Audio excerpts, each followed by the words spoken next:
Days ఎంత ఫాస్ట్గా అయిపోతున్నాయో కదా. అప్పుడే మా బుడ్డిగాడికి సెకండ్ మంత్ ఫోటోషూట్ కూడా అయిపోయింది. అప్పుడే 2 months కంప్లీట్ అయిపోయి వాడు 3rd monthలోకి ఎంటర్ అయిపోయాడు. సో సెకండ్ మంత్కి అది ఎలానో వ్యాలంటైన్ వీక్ కాబట్టి మేము వ్యాలంటైన్స్ డే థీమ్ లాగా రోజ్ పెటల్స్తో చేద్దాం అనుకున్నాము. సో ఇదన్నమాట ఫైనల్ అవుట్పుట్. మా మమ్మీ మా అక్కే చేశారు. నేను హాస్టల్లో ఉన్నాను. మొత్తం వాళ్ళే కష్టపడే వీడియో అండ్ డెకరేషన్ అంతా కూడా వాళ్ళే చేసుకున్నారు. సో క్రెడిట్స్ అంతా వాళ్ళకే. నేను జస్ట్ వీడియో ఎడిట్ చేసి వాయిస్ ఓవర్ ఇస్తున్నా అంతే.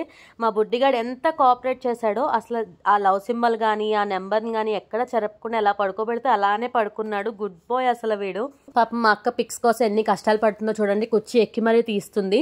ఎందుకంటే లాస్ట్ టైం నేను ఉన్నాను, మా అక్క నేను కలిపి చేసాము. ఇంకా ఇప్పుడైతే పాపం మా అక్క ఒక్కతే చేసుకుంది. అవుట్పుట్ సూపర్ వచ్చింది. లాస్ట్ లో పిక్స్ అటాచ్ చేస్తున్నాను చూడండి. ఫస్ట్ మంత్ ఫోటోషూట్ వీడియోకి చాలా వ్యూస్ వచ్చాయి. Thank you so much. And అందరూ మంచి మంచి సజెషన్స్ ఇచ్చారు ఏది బాగుంటుందని అడిగితే. ఇంతకీ సెకండ్ మంత్ మీకు నచ్చిందా? నచ్చితే please to like, share and subscribe. And 3rd month ఏం చేద్దామో కూడా కామెంట్ చేయండి. Thank you for watching.